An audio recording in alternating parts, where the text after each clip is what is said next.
আজ আমরা স্বামী রামকৃষ্ণ পরমহংসের বাণী থেকে গুরু সম্পর্কে শুনব। গুরু কি, তিনি কেমন, তিনি কিভাবে আমাদের আধ্যাত্মিক জীবনে সহায়ক।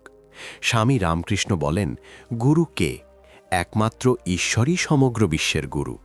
গুরু সম্পর্কে মানুষের বুদ্ধি কি, তার সাধনা ভজনের ফলাফল কি হবে? গুরু সম্পর্কে মানুষের বুদ্ধি থাকা উচিত নয়। প্রথমে গুরুর দর্শন হয় এবং ধীরে ধীরে এই অবস্থায় শিষ্য যা কিছু বর চান, গুরু তাকে তা দেন। এমনকি গুরুদেবও তাকে পরম নির্বাণের অবস্থা দিতে পারেন। যা ইচ্ছা করেন, গুরু তার জন্য তা করেন। মানবগুরু কানে মন্ত্র বলেন, কিন্তু জগৎগুরু আত্মায় মন্ত্র জাগ্রত করেন। গুরু হলেন মধ্যস্থতার মতো।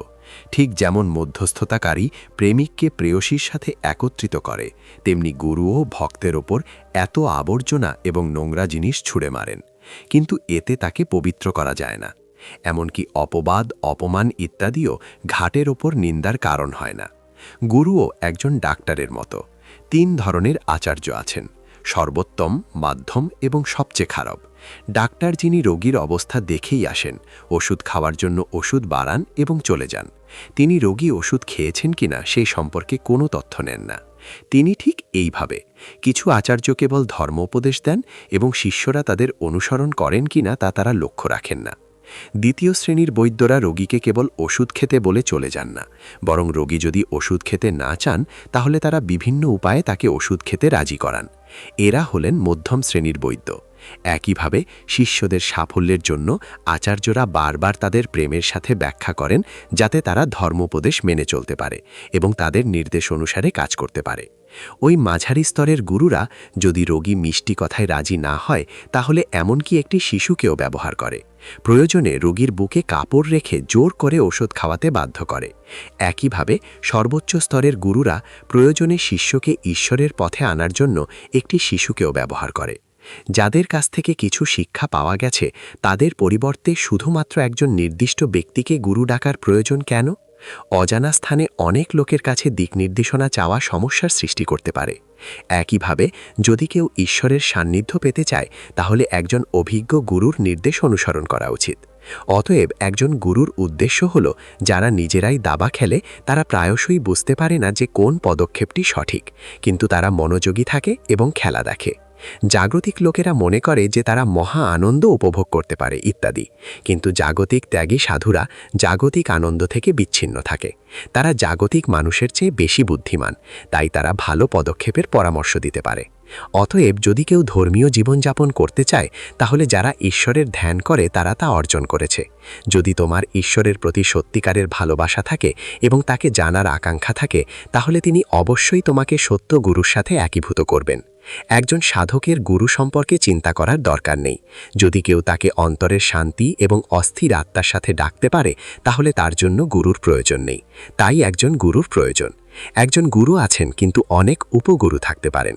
যার কিছু শিক্ষা আছে, কেবল সেই উপগুরুই অবধূতের 24 উপগুরুর সম্পর্কের উপর কিছু আলোকপাত করেন। সমুদ্রে এক ধরনের সমুদ্র আছে যা সর্বদা 7টি নক্ষত্রের বৃষ্টির জন্য মুখ ছাড়াই জলের ওপর ভাসতে থাকে, কিন্তু 7টির বৃষ্টির একটি ফোঁটা জলের প্রতি ভালোবাসার কারণে উদীয়মান সমুদ্রের গভীর পৃষ্ঠে ডুবে যায় এবং সেখানেই থাকে, যেখানে সে সেই জলের ফোঁটা থেকে মুক্তা তৈরি করে। একইভাবে একজন মুক্তির সন্ধানকারীও সদ্গুরুর সন্ধানে এখানে সেখানে অস্থিরভাবে ঘুরে বেড়ায়, কিন্তু একবার সদ্গুরুর কাছে মন্ত্র পেয়ে সে সাধনার গভীর জলে ডুবে যায়। অন্য কোনো কিছুর প্রতি মনোযোগ না দিয়ে সিদ্ধি অর্জন না করা পর্যন্ত সে ধ্যানে মগ্ন থাকে। সে হয়তো বইয়ের মতো জ্ঞান অর্জন করেছে, কিন্তু বই পড়ে কি জ্ঞান অর্জন করা যায়? এমন ব্যক্তির কাছে ঐশ্বরিক জ্ঞানের অসীম ভাণ্ডার থাকে। একজন ব্যক্তি তার গুরু সম্পর্কে তর্ক করছিল। তখন শ্রী রামকৃষ্ণ তাকে বললেন, তুমি কেন তোমার সময় নষ্ট করছো? এসব নিয়ে তোমার কি পরোয়া?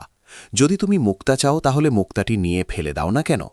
গুরুর দেওয়া মন্ত্রটি গ্রহণ করো এবং গুরুর গুণাবলীতে ডুবে থাকো। পৃথিবীর দিকে তাকাও না। যদি কেউ তোমার গুরুর সমালোচনা করে, কখনো তার কথা শোনো না।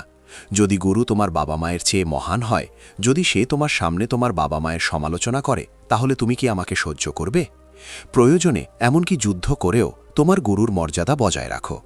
একজন শিষ্যের কখনো তার গুরুর সমালোচনা করা উচিত নয়। তাকে সর্বদা গুরু হিসেবে বিবেচনা করা উচিত। যদি সত্যিকারের ভক্তি থাকে, তাহলে সাধারণ জিনিসও ঈশ্বরকে অনুপ্রাণিত করে এবং সাধক অনুভূতিতে উল্লাসিত হয়। তুমি কি কখনো চৈতন্য মহাপ্রভুর গল্প শুনেছ? একবার এক গ্রামের মধ্য দিয়ে যাওয়ার সময় চৈতন্যদেব শুনতে পেলেন যে হরির সংকীর্তনে বাজানো মৃদঙ্গ এই গ্রামের মাটি থেকে তৈরি। তিনি বললেন, এই মাটি দিয়ে ঢোল তৈরি করা হয়, হরি নাম গাওয়া হয়, হরি সকলের জীবন, তিনি সকলের মধ্যে সবচেয়ে সুন্দর। এই ধরনের চিন্তাভাবনা সম্পূর্ণরূপে ধ্বংস হয়ে যায় এবং তাদের মূর্তি ঈশ্বরের ওপর স্থির হয়ে যায়। একইভাবে যার গুরুর প্রতি প্রকৃত ভক্তি থাকে সে তার আত্মীয় স্বজনদের দেখে গুরুর দ্বারা উদ্দীপিত হয়। শুধু তাই নয়, গুরুর গ্রামের লোকদের দেখেও সে একইভাবে উদ্দীপিত বোধ করে। সে তাদের প্রণাম করে, তাদের পা গ্রহণ করে, তাদের খাওয়ায় এবং তাদের সেবা করে। এই অবস্থায় গুরুর দোষ আর দেখা যায় না। কেবল এই অবস্থায় বলা যেতে পারে যে আমার গুরু হলেন নিত্যানন্দ রায়। অন্যথায় একজন ব্যক্তির সর্বদা কিছু দোষ থাকবে, কেবল গুণাবলীই থাকতে পারে না। কিন্তু তার ভক্তির কারণে শিষ্য গুরুকে মানবিক দৃষ্টিকোণ থেকে দেখে না, সে তাকে ঈশ্বর হিসেবে দেখে। ঠিক যেমন জন্ডিস হলে সবকিছু হলুদ দেখায়, তার ভক্তি তাকে শেখায় এবং দেখায় যে ঈশ্বরই সবকিছু।